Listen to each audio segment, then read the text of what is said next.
अतिशय खडतर परिस्थितीवर मात करत यशाची नवी शिखरं गाठणाऱ्या कोल्हापूरच्या स्वरूप उन्हाळकरची यंदा पॅरिस येथे होणाऱ्या पॅराऑलिम्पिक स्पर्धेसाठी त्याची निवड झाली आहे।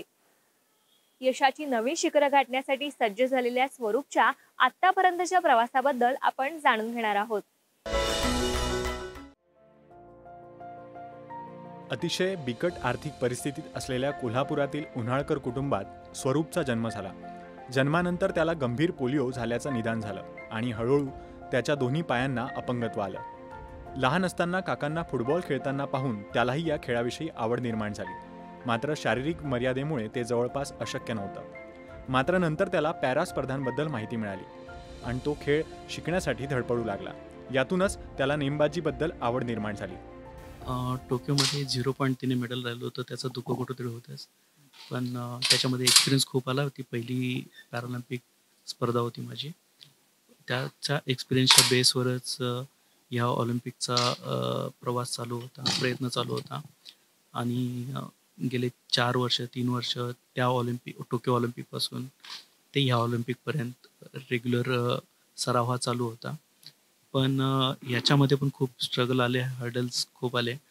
प्रत्येक कॉम्पिटिशनमध्ये फायनल्स खेळत होतो, पण म्हणावं तसं यश मिळत नव्हतं आणि ह्या पॅरिस ऑलिम्पिकसाठी मला कोटा मिळालेला नव्हता।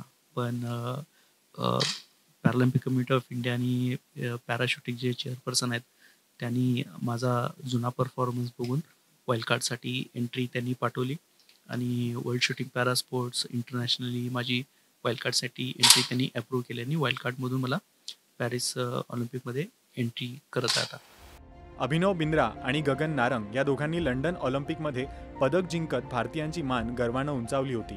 त्यातून प्रेरणा घेत स्वरूपनं 2012 मध्ये अनेक स्पर्धांमध्ये भाग घ्यायला सुरुवात केली।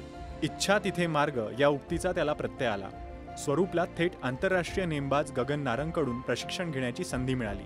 स्वरूपनंही या संधीचं सोनं करत अतिशय कठोर परिश्रम घेत नेमबाजी स्पर्धेत प्रावीण्य मिळवलं। राष्ट्रीय पॅरा स्पर्धेत त्यानं आपला ठसा उमटवला, तसंच आंतरराष्ट्रीय स्पर्धेतही 5 पदकांची कमाई केली। नाही, गेल्या काही दिवसापासून या गोष्टींची तयारी चालू होती आणि पॅरिस डोळ्यासमोर ठेवूनच त्या गोष्टीचं प्रिपरेशन चालू होतं आणि नक्कीच पॅरिसमध्ये मेडल घेऊन येईन। की मेडल तर आणायचंच आहे आणि जास्त फोकस माझा राहील स्वतःवर आणि प्रोसेसवर, जेणेकरून स्वतःला शांत ठेवून त्या गोष्टीवर एकाग्र करून मला नेम साधता येईल।